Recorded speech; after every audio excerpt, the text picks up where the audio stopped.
hard to believe, but here we are in Northeast Tennessee.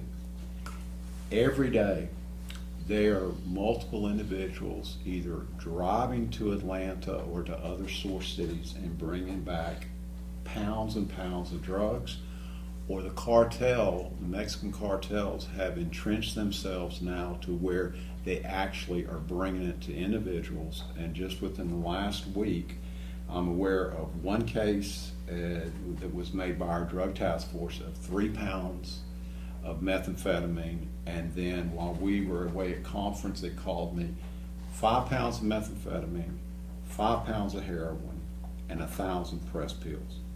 That's coming straight from the cartel. This stuff is coming across the borders, and it is being sent to us.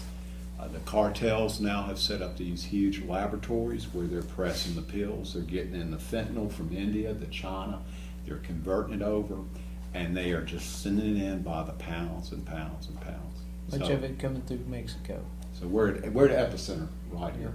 And, you know, agents, and I think Gene's heard the story that when folks go down there and they have a tag that says Sullivan County, that they had a nickname for the folks that came down there. They said, "You're from Meth Mountain." Meth Mountain. That's what they call us, Meth Mountain. Yep. Drug groups, gangs that come in, I mean, they're very market driven.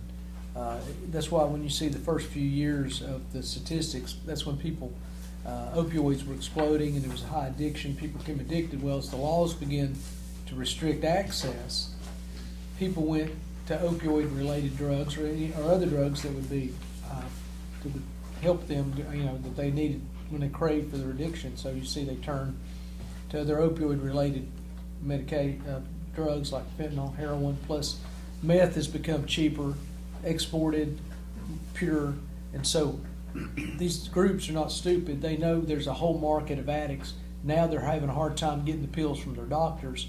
So where do they go? They go to the streets. And that's why I think, and because these drugs are more and more addictive and more powerful, it drives the numbers up. And obviously, the more powerful drugs, the more likelihood you're going to die from them, particularly when, as Gene pointed out, you don't know exactly what you're getting. The pill presses, when people, they think they're taking a Xanax. They're not. They're taking filler with fentanyl. So if they take heroin, the strength of one dealer's batch of heroin may not be the same as another. I think some people think that's some kind of, Gene referred to it earlier in the conversation today as a panacea. Properly used and administered Narcan can save lives. But what we're seeing now among addicts is that they carry Narcan. They even have like parties where they bring Narcan, and if they get addicted, they go to, like over the edge, then they expect someone else to one of the fellow junkies to administer the Narcan to save them. So in many ways, it emboldens people to take the drugs with this false idea that they've got this security blanket of Narcan. And I had a case that I talked to Gene about today where a woman was administered 6 cans of Narcan. And so we get people that have been Narcaned and survived, and then die. So properly administered Narcan is a good thing, but addicts have found out by getting that access to them, it really emboldens them to involve themselves in even more reckless use of drugs, which is ultimately going to end up in death. Maybe it prolongs that death, but it will happen. Which brings another subject that I want to touch on today is the opioid lawsuit settlement. The reason that lawsuit was brought, number one, was because there was a real need for those companies that lied and continued to prescribe drugs they knew were dangerous, overprescribed, and make money on that lawsuit. But now that we've settled that lawsuit, what do you do with the money? So one of the things that I have been doing along with Judge Goodwin and Judge Street and Judge Rice is that we've been talking about a regional approach. How can we use the money effectively? Not, throw it away and with the same old programs, the same old ideas that haven't worked. And one of the ideas that I've been a proponent of is a regional treatment facility. There's a jail that's closed in Carter County. It's still in pretty good shape, and we think that would be the ideal facility to convert into a long-term treatment plan, usually related to drugs. Either people are on drugs when they commit the crime, like vehicular homicide, DUI, or they steal drugs like from older folks or from pharmacies or Walmart, or commit burglaries in order to get the money, or they commit robberies at pharmacies and get the pills, not the money. So much of the crime is driven by drugs. So that creates this problem that Gene's talked about: overtaxed officers, EMT, medical, hospitals, emergency rooms. As a career drug prosecutor, I've never worried about the treatment side. I believe in the treatment side, but I'm not a professional in that respect. And I have been extremely frustrated the last few years that more and more money is being poured into the treatment side of the street and less money into the enforcement side of the street. And if you don't turn off the spigot, the tub's going to overflow, no matter how many cupfuls you bail out. And so we don't have enough prosecutors and enough narcotics officers to deal with the supply coming in. You know, there are people that advocate treatment, but they don't see on the other side there has to be punishment, criminal responsibility, and deterrence. So you have to have both. You take one out, two more show up. So that's the difficulty. And so we've tried to take the position in Sullivan County that if you come here and we catch you, that we want to maximize the time we have. But again, as Gene talks about with caseload, and just the challenges that we have to deal with, the overwhelming amount of addiction. That's very. We can be tough, but there's so many. I mean, there's so much drug activity that we're not catching. I mean, no matter how, even though we have a drug task force, we have an overdose task force, we have vice departments, we have an active TBI, we still don't capture everything that happens. We're just firing the ammunition we have left.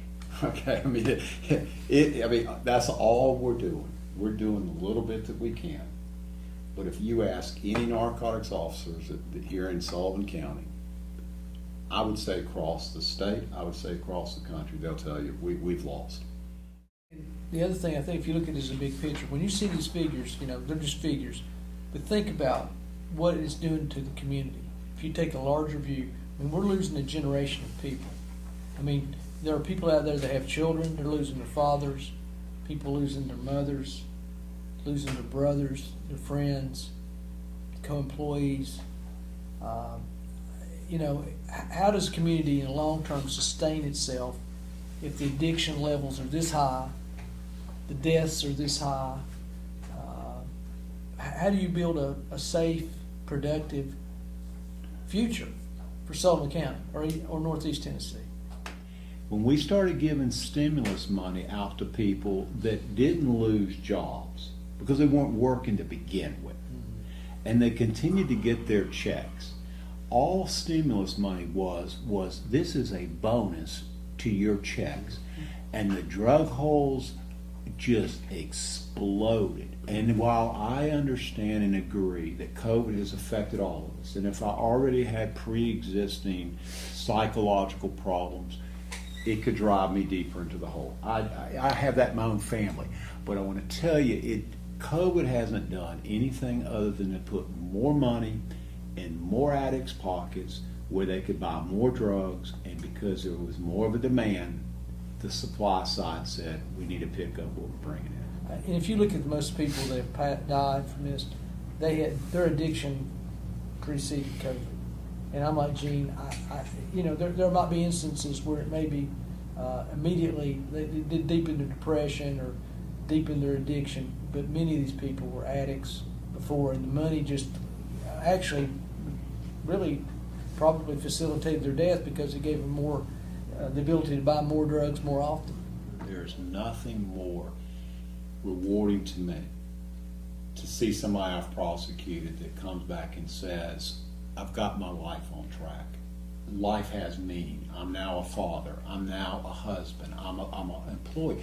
And so one of the things that I find, and this is a very delicate balance, I think at some point addicts have to be held accountable, and they have to go to jail, and they have to be told, instead of enabled, we love you, but we're gonna punish you, but we're gonna give you a meaningful opportunity. But I think the problem is bigger than what a prosecutor, what a dope cop, what a counselor, newspaper can do. I mean, I think there's a true, and I'm not a theologian, I'm not a pastor, but I think there's a real spiritual malaise in this country when people are desperate. When for people that are sober and live good lives, we have bad days and that we don't appreciate what we have, but on many occasions, we're blessed and we have good lives. We have children to go to, we have a job, we have our talents, we have our fun, we have our meals together and things like that. But we live in a society where people are so desperate, they're willing to do these horrible, dangerous drugs and willing to take a chance on dying and being addicted. And when they're addicted, it is degrading. They become they become the lowest kind of human sometimes. I mean, they lie to their family, they steal from their family, they steal from their neighbors, they prostitute themselves, they lose their health, they become homeless. I don't know how you address it, but until we get our values and our priorities correct and straight, and we really look for what's important, we're going to continue having this problem. And we've always had a drug problem throughout society, but at this level of destruction, and mayhem, and